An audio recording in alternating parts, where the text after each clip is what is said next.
All right, today we're going to be resetting the Yale Assure lock keyless.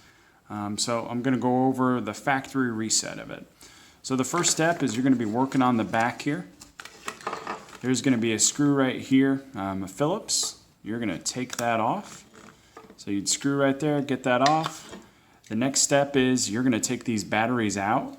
So we're going to take the batteries out. We're going to leave this green piece in right here. This is for the Z-Way module.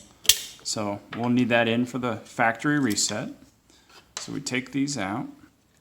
And then now, after we take these out, there's going to be two screws. So there's going to be one right here and one right here. We're going to take those two screws off, and that'll pop off this piece right here. So that'll pop off, and it'll open up the back for us. Now on the back, you're going to see a white button right here. That's actually going to be the reset button. So we'd hold that reset button down. So I'm holding it right there, and then we put the batteries back in. Now, you don't have to put in the screws right now. For this part, you're just going to put the batteries back in. So I'll do that right here for you. Put these batteries back in. And the whole time I'm doing this, I'm holding that white button, because that's key, because if you let go of that white button, it's not going to work. So still holding the white button, hold it for a little bit longer, typically about 5 seconds. We're going to let go. And if you look at the front, you'll see that it reset.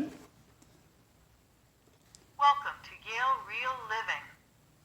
We'll tap right here. Register master code. And if it's telling you, press the gear key to continue. and if it's telling you to register the master code, then you know that you did it correctly.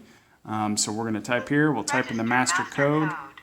Press the 1, 2, 3, 4, gear key. registered. So Factory reset completed. there you Touch the go. keypad for handing lock. So that's how we complete the factory reset on here. One of the things that I think is important is the next step in this is going to be the rehanding of the lock. So that's going to be teaching the deadbolt which way to go. Before you click that, you're going to want to make sure that this is attached to the door, or you're going to see some major issues. So after you get to this point, what I would say is take your batteries out here, put those two screws in, connect it back together, put those batteries in, and then do the rehanding process, and you shouldn't see any issues. So if you have any questions, let me know, but that should be it right there for the factory resetting the Yale lock.